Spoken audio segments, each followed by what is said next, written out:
Welcome back to the deep dive. Today, we're cutting straight to the tactical heart of things, that massive India versus England second test match. Our mission, really, is to unpack the predicted playing 11s, try and pull out the key nuggets, maybe some surprising facts about who might actually take the field.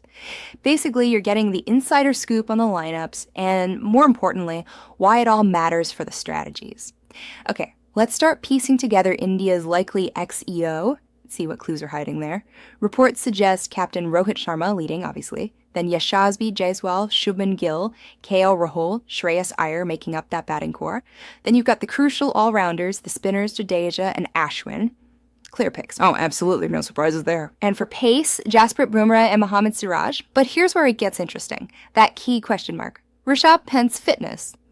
That's the big one. If Pant isn't fully fit, word is KS Hart is expected to Alongside Jadeja and Ashwin, it just reinforces their strength at home, doesn't it? Yeah. It suggests they're ready to meet England's spin challenge head on, maybe even turn it back on them. It really does feel like a proper chess match setting up. Absolutely.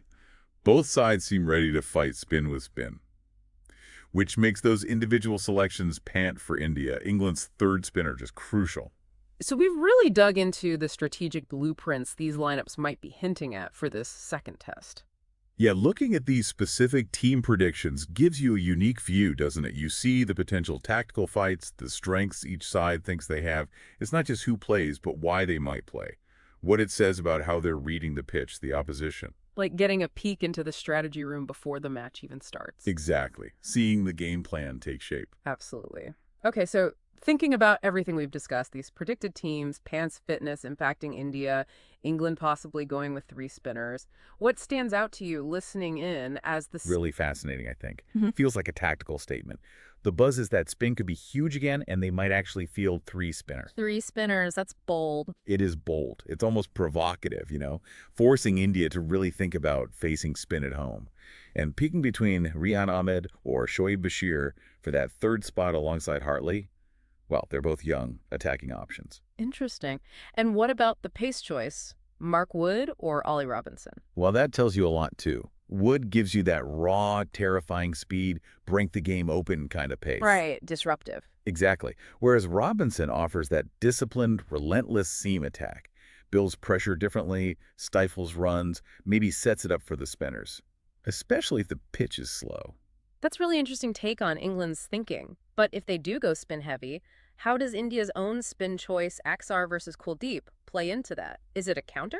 Well, India deciding between Axar and Kuldeep alongside Jadeja. Hart is expected to take the gloves. And that's not just swapping keepers, is it? It feels like a fundamental shift. It really is. You're trading Pant's, explosive batting, that game-changing ability for Bharat's more solid defensive style. Which could really impact how aggressive India can be, maybe late in the innings. Definitely. And there's another choice, too, isn't there? The spin department. Right, that third spinner slot. Axar Patel or Kuldeep Yadav, that's a fascinating one. Yeah, Axar gives you that tight control, builds pressure. Kuldeep, well, he's a wicket taker, a different kind of threat with that wrist spin. Okay, let's flip over to England then. Their probable XSI has its own strategic angles. We're thinking Zach Crawley, Ben Duckett opening up, then Ollie Pope, Joe Root naturally, Johnny Bairstow, Captain Ben Stokes, of course, Ben Foakes wicket-keeping, then Tom Hartley and the veteran James Anderson leading the pace. And this is where England's predicted lineup gets really fascinating.